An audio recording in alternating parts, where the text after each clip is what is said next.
ಪ್ರವಾದಿ ಮೂಸಾ ಅಲೈಹಿಸ್ಸಲಾಂರವರ ವಿಜಯ ಇಸ್ಲಾಮಿನ ಇತಿಹಾಸದಲ್ಲಿ ಅತ್ಯಂತ ಪ್ರೇರಣಾದಾಯಕ ಘಟನೆಯಾಗಿದೆ.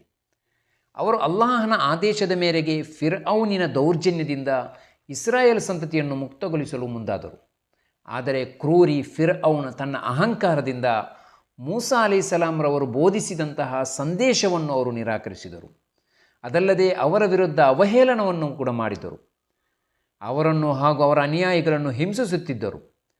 ಆ ಸಂದರ್ಭದಲ್ಲಿ ಅಲ್ಲಾಹನ ಆದೇಶವಾಗಿತ್ತು ಮೂಸಾ ಅಲೈಹಿಸ್ಸಲಾಂರವರಿಗೆ ವಿವಿಧ ಅದ್ಭುತಗಳನ್ನು ನೀಡಿ ಸತ್ಯದ ಪರ ನಿಲ್ಲಲು ಶಕ್ತಿ ನೀಡಿದರು.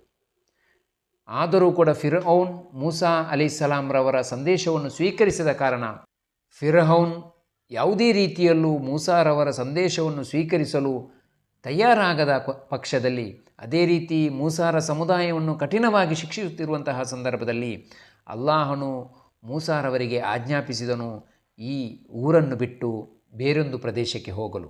ಆದರೂ ಕೂಡ ಅದಕ್ಕೂ ಅವಕಾಶ ಕೊಡದ ಫಿರ್ಔನು ಮೂಸಾರವರನ್ನು ಅಟ್ಟಿಸಿಕೊಂಡು ಬಂದನು.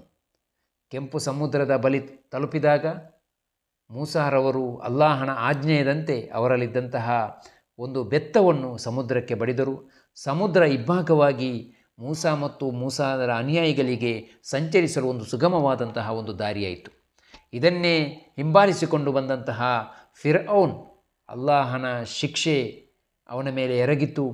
ಆ ಸಮುದ್ರ ಅದು ಮತ್ತೆ ಒಂದಾಗಿ ಅದರಲ್ಲಿ ಯಾರೆಲ್ಲ ಫಿರ್ಔನ್ನ ಸಹಚರರಿದ್ದರು, ಸೈನಿಕರಿದ್ದರು, ಎಲ್ಲರೂ ನೀರಲ್ಲಿ ಮುಳುಗಿ ಸರ್ವನಾಶ ಆಗಿ ಹೋದರು.